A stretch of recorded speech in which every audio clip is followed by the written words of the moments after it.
Hi friends, welcome to my channel. ನಾನಿವತ್ತೊಂದು super tasty and ಹೆಲ್ತಿಯಾಗಿ ಹೀರೆಕಾಯಿ ಚಟ್ನಿನ ಮಾಡಿ ತೋರಿಸ್ಕೊಡ್ತಾ ಇದ್ದೀನಿ. ಬಿಸಿ ಬಿಸಿ ಅನ್ನಕ್ಕೆ, ಚಪಾತಿಗೆ ಹಾಗೆ ದೋಸೆಗೆ ಈ ಚಟ್ನಿ ತುಂಬಾನೇ ಚೆನ್ನಾಗಿರುತ್ತೆ. ತುಂಬ ಈಸಿಗೆ ಒಂದು 10-15 ನಿಮಿಷದಲ್ಲೇ ಹೀರೆಕಾಯಿ ಚಟ್ನಿನ ಮಾಡ್ಕೊಬೋದು. ಹಾಗಿದ್ರೆ ಬನ್ನಿ ಯಾವ ರೀತಿ ಮಾಡ್ಕೊಳ್ಳೋದು ಅಂತ ಒಂದ್ಸಲ ನೋಡ್ಕೊಂಡು ಬರೋಣ. ಮೊದಲಿಗೆ ನಾನಿಲ್ಲಿ ಒಂದು ಬಾಣಲಿನ ಬಿಸಿ ಮಾಡ್ಕೊಳ್ಳೋದಕ್ಕೆ ಇಟ್ಕೊಂಡಿದ್ದೀನಿ. ಸ್ವಲ್ಪ ಬಿಸಿ ಆದ ನಂತರ ನಾನಿಲ್ಲಿ ಒಂದು ಕಪ್ ಆಗುವಷ್ಟು ಅಂತ ಅಂದ್ರೆ ಒಂದು 5-6 ಟೇಬಲ್ ಸ್ಪೂನ್ ಆಗುವಷ್ಟು ಕಡಲೆ ಬೀಜನ ಹಾಕೊಂತಾ ಇದ್ದೀನಿ. ಇದನ್ನ ಒಂದ್ 2-3 ನಿಮಿಷ ನಾವು ಚೆನ್ನಾಗಿ ಫ್ರೈ ಮಾಡ್ಕೊಬೇಕು. ಹೀರೆಕಾಯಿ ಚಟ್ನಿಗೆ ಈ ರೀತಿ ಕಡಲೆ ಬೀಜನ ಹುರಿದು ಹಾಕೋದ್ರಿಂದ ಟೇಸ್ಟ್ ತುಂಬಾನೇ ಚೆನ್ನಾಗಿರುತ್ತೆ. ಕಡಲೆ ಬೀಜ ಇಷ್ಟಪಡಲ್ಲ, ತಿನ್ನಲ್ಲ ಅಂತ ಅನ್ನೋರು ಸ್ಕಿಪ್ ಮಾಡ್ಕೊಂಡು ಕೂಡ ಹಾಗೆ ಮಾಡ್ಕೊಬಹುದು. ನೋಡಿ, ಒಂದ್ 2-3 ನಿಮಿಷ ಫ್ರೈ ಮಾಡ್ಕೊಂಡ್ರೆ ಸಾಕು. ಇದಾಗಿದೆ. ಇವಾಗ ಇದನ್ನ ತಣ್ಣಗಾಗೋಕೆ ಬಿಟ್ಟು, ತಣ್ಣಗಾದ ನಂತರ ಇದ್ರದ್ದೆಲ್ಲ ಸಿಪ್ಪೆ ತೆಗೆದಿಟ್ಕೊಬೇಕು. ಮತ್ತೆ ಅದೇ ಬಾಣಲಿಗೆ ನಾನಿಲ್ಲಿ ಒಂದ್ 3-4 ಟೇಬಲ್ ಸ್ಪೂನ್ ಆಗುವಷ್ಟು ಅಡಿಗೆ ಎಣ್ಣೆನ ಹಾಕೊಂತ ಇದ್ದೀನಿ. ಸ್ವಲ್ಪ ಎಣ್ಣೆ ಬಿಸಿ ಆಗ್ತಿದ್ದಂಗೆನೆ ಒಂದೊಂದೇ ಇಂಗ್ರೀಡಿಯೆಂಟ್ಸ್ ಗಳನ್ನ ನಾವು ಹಾಕೊಬೇಕು ಫ್ರೈ ಮಾಡ್ಕೊಳ್ಳೋದಿಕ್ಕೆ.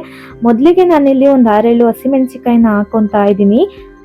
ನಾನಿಲ್ಲಿ 2 ಮೀಡಿಯಂ ಸೈಜ್ ಹೀರೆಕಾಯಿನಲ್ಲಿ ಚಟ್ನಿನ ಮಾಡಿ ತೋರಿಸ್ತಾ ಇದ್ದೀನಿ. ಇದಕ್ಕೆ ನಾನಿಲ್ಲಿ ಒಂದು 6-7 ಹಸಿಮೆಣಸಿಕಾಯಿನ ಖಾರಕ್ಕೆ ಹಾಕೊಂತ ಇದ್ದೀನಿ. ನೀವು ಯಾವ ಕ್ವಾಂಟಿಟಿಗೆ ತಗೊಂತೀರಾ ನೋಡಿ ಹಾಕೊಂಡ್ ಮಾಡ್ಕೊಳ್ಳಿ. ಹಾಗೆ ಒಂದ್ ದೊಡ್ಡ ಸೈಜಿನ ಬೆಳ್ಳುಳ್ಳಿನ ಸಿಪ್ಪೆ ಸಮೇತ ಹಾಕೊಂತ ಇದ್ದೀನಿ. ಚಟ್ನಿಗಾಗಿರೋದ್ರಿಂದ ಸಿಪ್ಪೆ ತೆಗಿಯೋ ಅವಶ್ಯಕತೆ ಇಲ್ಲ. ಮತ್ತೆ ಒಂದ್ ಈರುಳ್ಳಿನ ಈ ರೀತಿ ದೊಡ್ಡ ದೊಡ್ಡದಾಗಿ ಕಟ್ ಮಾಡ್ಕೊಂಡು ಹಾಕೊಂತ ಇದ್ದೀನಿ. ಈರುಳ್ಳಿನ ಹಾಕೋದ್ರಿಂದ ಚಟ್ನಿ ಟೇಸ್ಟ್ ತುಂಬಾನೇ ಚೆನ್ನಾಗಿರುತ್ತೆ. ಇದ್ರ ಜೊತೆಗೆ ಮೇನ್ ಇಂಪಾರ್ಟೆಂಟ್ ಈ ಚಟ್ನಿಗೆ ಹೀರೆಕಾಯಿ. ನಾನಿಲ್ಲಿ ಮೀಡಿಯಂ ಸೈಜ್ದು 2 ಹೀರೆಕಾಯಿನ ಈ ರೀತಿ ಸಣ್ಣ ಸಣ್ಣದಾಗಿ ಕಟ್ ಮಾಡ್ಕೊಂಡು ಹಾಕೊಂತ ಇದ್ದೀನಿ. ಇದನ್ನೆಲ್ಲನೂ ನಾವು ಒಂದ್ 5 ನಿಮಿಷ ಫ್ರೈ ಮಾಡ್ಕೊಬೇಕು ಮೀಡಿಯಂ ಫ್ಲೇಮ್ ನಲ್ಲೇ ಇಟ್ಕೊಂಡು. ಹೀರೆಕಾಯಿ ಹಾಗೆ ಹಾಕಿರೋ ಇಂಗ್ರೀಡಿಯೆಂಟ್ಸ್ ಗಳೆಲ್ಲ ಸ್ವಲ್ಪ ಮೆತ್ತಗಾಗೋ ತನಕ ನಾವು ಫ್ರೈ ಮಾಡ್ಕೊಬೇಕಾಗುತ್ತೆ.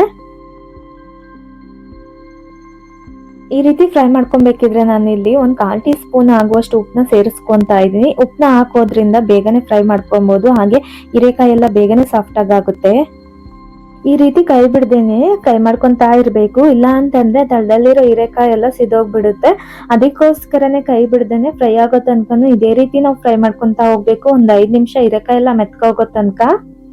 ನೋಡಿ, ಆಲ್ಮೋಸ್ಟ್ ಅಲ್ಲಿ ಈ ರೀತಿ ಒಂದ್ ಅರ್ಧಂಬರ್ಧ ಫ್ರೈ ಆದ ನಂತರ ಇದ್ರ ಜೊತೆಗೆ ನಾನಿಲ್ಲಿ 1 ಟೇಬಲ್ ಸ್ಪೂನ್ ಆಗುವಷ್ಟು ಜೀರಿಗೆನ ಹಾಕೊಂತ ಇದ್ದೀನಿ. ಜೀರಿಗೆನ ಹಾಕೋದ್ರಿಂದ ಚಟ್ನಿಗೆ ಒಳ್ಳೆ ಫ್ಲೇವರ್ ಕೊಡುತ್ತೆ, ಹಾಗೆ ಟೇಸ್ಟ್ ಕೂಡ ಚೆನ್ನಾಗಿರುತ್ತೆ. ಹಾಗೆ ಸ್ವಲ್ಪ ಕೊತ್ತಂಬರಿ ಸೊಪ್ಪನ್ನು ಕೂಡ ಸೇರಿಸ್ಕೊಂತ ಇದ್ದೀನಿ. ಜೊತೆಗೆ ನಾನಿಲ್ಲಿ ಹಸಿ ಕರ್ಬೇವಿನ ಸೊಪ್ಪನ್ನು ಕೂಡ ಸ್ವಲ್ಪ ಹಾಕೊಂತ ಇದ್ದೀನಿ. ಹಾಗೆ ಒಂದ್ ಸಣ್ಣ ನೆಲ್ಲಿಕಾಯಿ ಗಾತ್ರದಷ್ಟು ಹುಣಸೆ ಹಣ್ಣು ಕೂಡ ಸೇರಿಸ್ಕೊಂಡು ಕೊನೆಯಲ್ಲಿ ಒಂದ್ 1/4 ಟೀ ಸ್ಪೂನ್ ಆಗುವಷ್ಟು ಅಡಿಗೆ ಅರಿಶಿನ ಕೂಡ ಸೇರಿಸ್ಕೊಂತಿದ್ದೀನಿ. ಇದನ್ನೆಲ್ಲನು ಮತ್ತೊಂದ್ಸಲ ಒಂದ್ 2-3 ನಿಮಿಷ ನಾವು ಫ್ರೈ ಮಾಡ್ಕೊಬೇಕು. ನೋಡಿ, ಈ ರೀತಿ ಎಲ್ಲಾನು ಒಂದ್ 2-3 ನಿಮಿಷ ಫ್ರೈ ಮಾಡ್ಕೊಂಡ್ ಆದ ನಂತರ ನೋಡಿ ಇದೆಲ್ಲ ಫ್ರೈ ಆಗಿದೆ. ಇಷ್ಟ ಮಾಡ್ಕೊಂಡ್ರೆ ಸಾಕು. ಈಗ ಸ್ಟವ್ನ ಆಫ್ ಮಾಡ್ಕೊಂಡು ನಾವು ಇದನ್ನ ಒಂದ್ 5 ನಿಮಿಷ ತಣ್ಣಗಾಗೋಕ್ ಬಿಡ್ಬೇಕು. ಒಂದ್ 10 ನಿಮಿಷ ಆದ ನಂತರ ರುಬ್ಕೊಳ್ಳೋದಕ್ಕೆ ನಾನಿಲ್ಲಿ ಮಿಕ್ಸಿ ಜಾರ್ನ ತಗೊಂಡಿದ್ದೀನಿ. ಮೊದಲೇ ಫ್ರೈ ಮಾಡಿ ಇಟ್ಕೊಂಡಿರೋದೆಲ್ಲ ತಣ್ಣಗಾಗಿದೆ. ಇದನ್ನೆಲ್ಲ ನಾನು ಜಾರ್ಗೆ ಸೇರಿಸ್ಕೊಂತ ಇದ್ದೀನಿ. ನಂತರ ಇದ್ರ ಜೊತೆಗೆ ಸ್ವಲ್ಪ ಬೆಲ್ಲ ಕೂಡ ಹಾಕೊಂತ ಇದ್ದೀನಿ. ಈ ಚಟ್ನಿಗೆ ಬೆಲ್ಲ ಹಾಕೋದ್ರಿಂದ ಟೇಸ್ಟ್ ತುಂಬಾನೇ ಚೆನ್ನಾಗಿರುತ್ತೆ.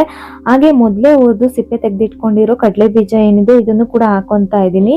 ಹಾಗೆ ಮತ್ತೆ ಒಂದ್ 1/4 ಟೀ ಸ್ಪೂನ್ ಆಗುವಷ್ಟು ಉಪ್ಪನ್ನ ಹಾಕೊಂತ ಇದ್ದೀನಿ. ಆಲ್ರೆಡಿ ಫ್ರೈ ಮಾಡ್ಬೇಕಿದ್ರೆ ಉಪ್ಪನ್ನ ಹಾಕಿರೋದ್ರಿಂದ ಇಲ್ಲಿ ನೋಡಿ ಹಾಕೊಳ್ಳಿ. ಇದಕ್ಕೆ ನೀರ್ನ ಸೇರಿಸ್ತಾನೆ ಇದನ್ನೆಲ್ಲಾನು ನಾವು ಹಾಗೆ ನುಣ್ಗೆ ರುಬ್ಕೊಬೇಕಾಗುತ್ತೆ. ನೋಡಿ, ಈ ರೀತಿ ನುಣ್ಗೆ ರುಬ್ಕೊಬೇಕು. ಹೀರೆಕಾಯಿ ನೀರ್ ಬಿಟ್ಕೊಳ್ಳೋದ್ರಿಂದ ರುಬ್ಬೇಕಿದ್ರೆ ನೀರ್ನ ಹಾಕೋ ಅವಶ್ಯಕತೆ ಇಲ್ಲ. ಎಲ್ಲಾ ಇಂಗ್ರೀಡಿಯೆಂಟ್ಸ್ ಗಳನ್ನು ಎಣ್ಣೆಲಿ ಹುರಿದು ಹಾಕಿರೋದ್ರಿಂದ ಮತ್ತೆ ಈ ಚಟ್ನಿಗೆ ಒಗ್ಗರಣೆ ಕೊಡೋ ಅವಶ್ಯಕತೆ ಕೂಡ ಇಲ್ಲ. ಇಷ್ಟು ರುಬ್ಕೊಂಡ್ರೆ ಸಾಕು. ಇದಾಗಿದೆ. ಇವಾಗ ಇದನ್ನ ಒಂದು ಬೌಲ್ಗೆ ನಾವು ಹಾಕೊಬೇಕು. ಒಂದ್ 10 ನಿಮಿಷದಲ್ಲೇ ನಾವು ಈ ರೀತಿ ಸೂಪರ್ ಟೇಸ್ಟ್ ಅಂಡ್ ಹೆಲ್ತಿ ಆದಂತ ಹೀರೆಕಾಯಿ ಚಟ್ನಿನ ರೆಡಿ ಮಾಡ್ಕೊಬಹುದು. ಇದು ಚಪಾತಿ, ದೋಸೆ, ಪೂರಿ ಹಾಗೆ ವೈಟ್ ರೈಸ್ಗೂ ಕೂಡ ಸೂಪರ್ ಕಾಂಬಿನೇಷನ್ ಅಂತಾನೆ ಹೇಳ್ಬಹುದು. ಹಾಗಿದ್ರೆ ಇವತ್ತಿನ ಈ ರೆಸಿಪಿ ನಿಮ್ಮೆಲ್ಲರಿಗೂ ಇಷ್ಟ ಆಗಿದೆ ಅಂತ ಅನ್ಕೊಂಡಿದ್ದೀನಿ. ಇಷ್ಟ ಆಗಿದ್ರೆ ಹಾಗೆ ಒಂದ್ ಲೈಕ್ ಕೊಡಿ. ಹಾಗೆ ನಿಮ್ಮ ಅನಿಸಿಕೆ ಅಭಿಪ್ರಾಯಗಳನ್ನ ಕಮೆಂಟ್ ಮೂಲಕ ತಿಳಿಸೋದನ್ನ ಮರಿಬೇಡಿ. ಹಾಗೆ ಮತ್ತೆ ಸಿಗೋಣ ಇದೇ ರೀತಿ ಮತ್ತೊಂದು ಡಿಫ್ರೆಂಟ್ ರೆಸಿಪಿ ಜೊತೆ ಅಂತ ಹೇಳ್ತಾ ಥ್ಯಾಂಕ್ಸ್ ಫಾರ್ ದ ವಾಚಿಂಗ್.